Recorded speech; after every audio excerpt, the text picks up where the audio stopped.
All right, so Kerala, right? You think of those picture-perfect scenes, like those bright green coconut palms with that like almost impossibly blue sky behind them, Yeah.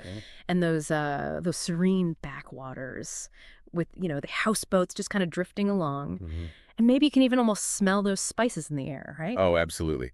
It's a place that definitely leaves an impression, that's for sure. It really does. But, thinking about that image, that classic Kerala image, Mhm. there's something new happening there, and it might actually change the whole experience for some visitors. We're doing a deep dive today into Kerala's, well, it's basically their new liquor policy. Okay. Interesting. Yeah, it just came out for 2025, 26.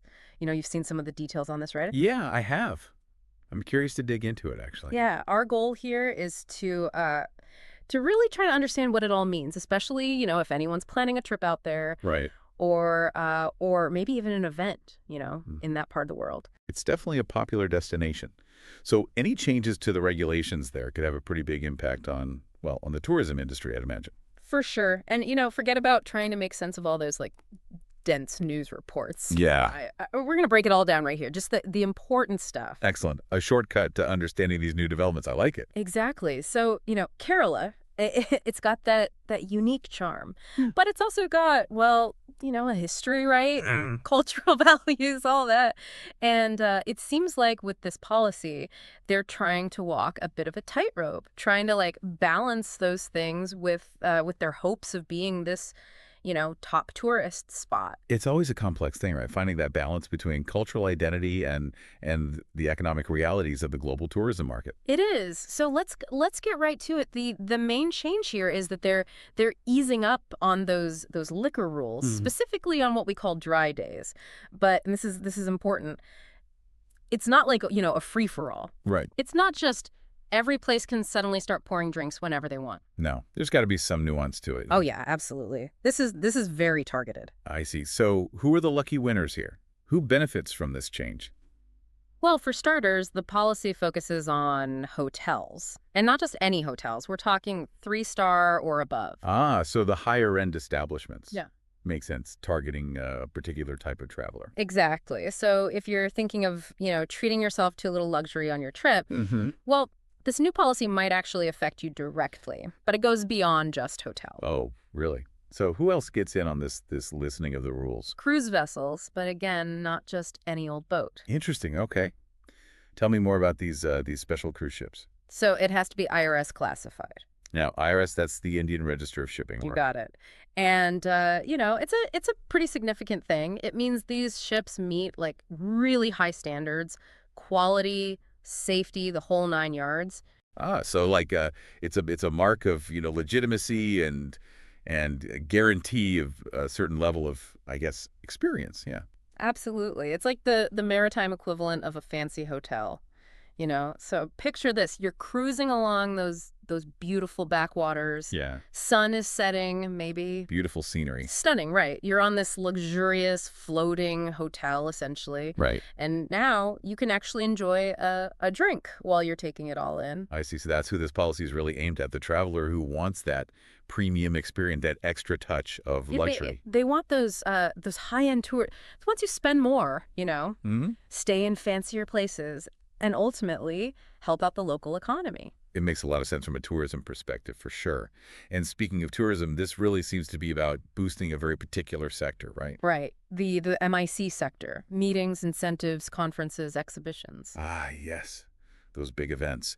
The kind that bring in, well, a lot of people and a lot of revenue, I'd imagine. Exactly. And, think about it. When you're planning one of those huge events, Yeah. well, the social aspect is pretty important. Those little extras can make a difference.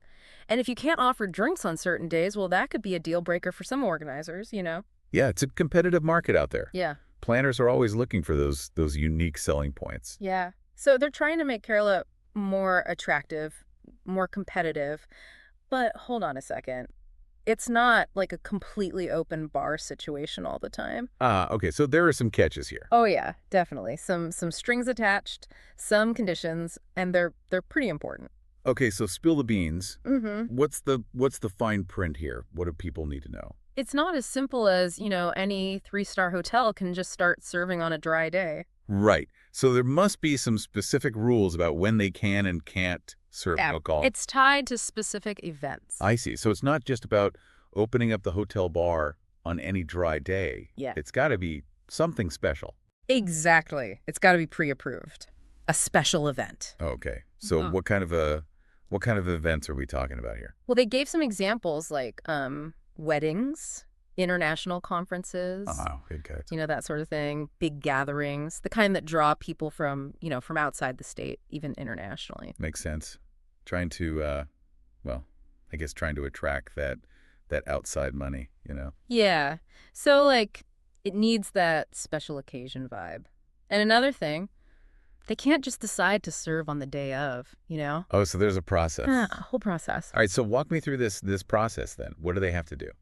They have to get permission beforehand from Yeah. the excise commissioner. Ah, so there's Uh, bureaucracy involved. Oh, yeah, you bet.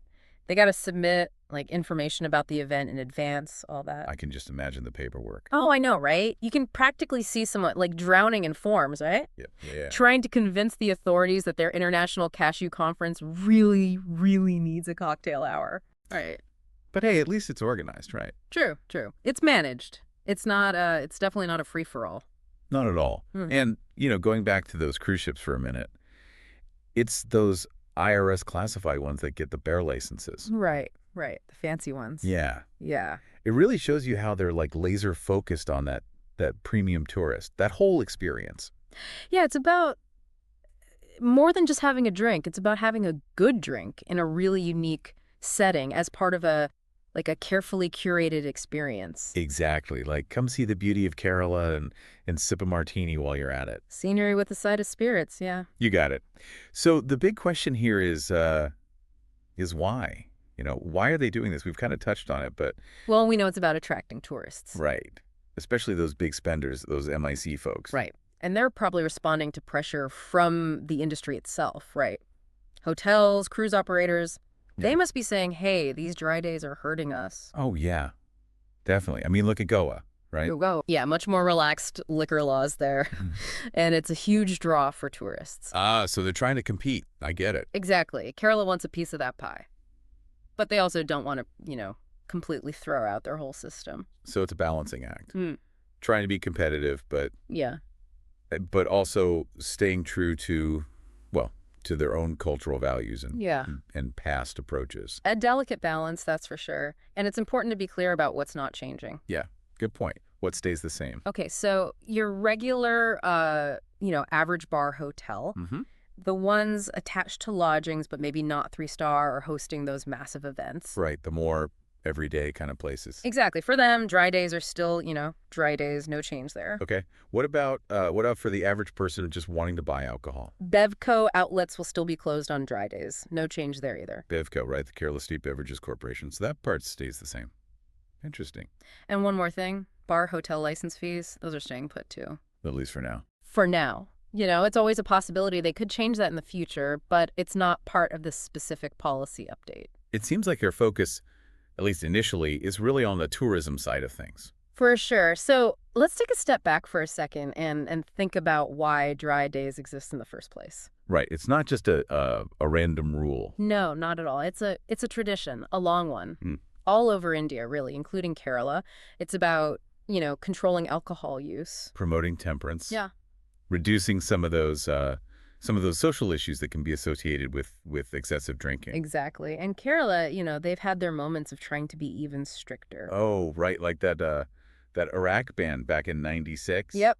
That was a big one. And then more recently, you had the push for full-on prohibition in 2014. Prohibition. Wow. Mhm. That was a pretty ambitious goal, wasn't it? It was, and it didn't really work out.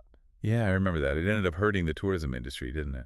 It did. And they actually ended up rolling it back in 2017. They found that it led to a lot of illicit alcohol sales. Right, right. It's always that unintended consequences thing, isn't it? It is. So it seems like they're trying to be more strategic now, more targeted. Yeah, learning from the past, finding a more nuanced approach. And, we can't forget about toddy either. Toddy.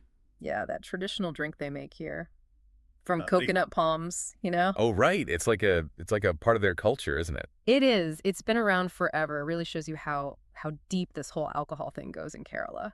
Yeah, it's not like it's a new thing for them. They've got a long and complex relationship with alcohol. They do. And honestly, thinking about all these rules and needing permission and the excise commissioner, it just makes me think there's going to be some bureaucratic headaches. Oh yeah, probably. Anytime you have a system where you need like special permission, things can get complicated.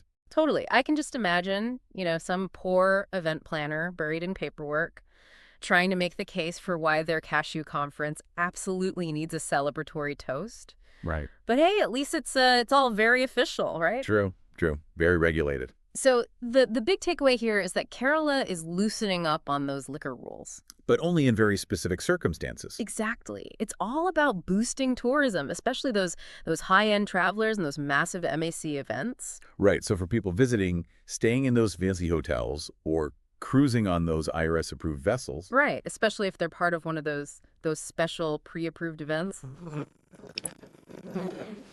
Even on a dry day. But for everyone else, for the average person living in Kerala or visiting those regular bars and hotels, nothing really changes. Nope. Dry days stay dry. So the big question is, will it work? Will it? Yeah. Will this tipsy twist, as I like to call it, I like that. will it actually bring in more tourists? Will it boost the economy? Or will it, create some unintended consequences? And will they manage to strike that balance? Yeah. Between economic growth and their their cultural values. It's a tough question, and one that we'll definitely keep our eyes on. It'll be interesting to see how it all plays out. Thanks for joining us on this deep dive. My pleasure. It was a fascinating topic for sure. And to everyone listening, thanks for tuning in.